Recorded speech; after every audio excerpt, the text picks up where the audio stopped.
మార్కాపురం జిల్లా కనిగిరి నియోజకవర్గం వెలిగండ్ల మండలం కట్టకిందపల్లి గ్రామంలో ఒక మహిళ దారుణ హత్యకు గురైన సమాచారంతో పోలీసులు వారక్కడికి చేరుకొని పరిశోధించగా సీనావలి అనే అద్దంకి చెందిన వ్యక్తి వ్యవసాయ పనుల నిమిత్తం గ్రామంలోని పొలాలను కౌలుకు తీసుకుని గత కొన్ని నెలలుగా అక్కడే నివాసం ఉంటున్నాడు.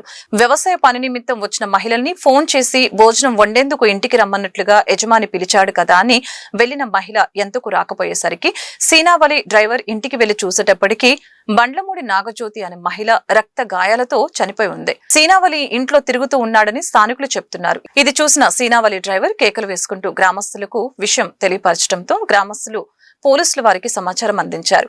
మృతురాలికి 2 మగపిల్లలు, భర్త నెమలయ్య మేకలు కాస్తూ ఉంటాడు. సమాచారం అందుకున్న పోలీసులు వచ్చి మృతదేహాన్ని చూశారు. అప్పటికే సీనావలి పురుగుల మందు తాగి అపస్మారక స్థితికి చేరుకొని ఉన్నాడు. పోలీసులు మృతదేహాన్ని పోస్టుమార్టం నిమిత్తం ప్రభుత్వ ఆసుపత్రికి తరలించారు.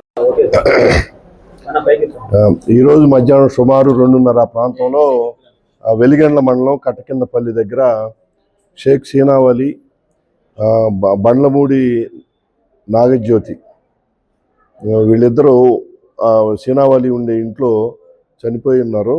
అయితే నాగజ్యోతి అనే ఆమె చనిపోయింది గాయాలతోటి.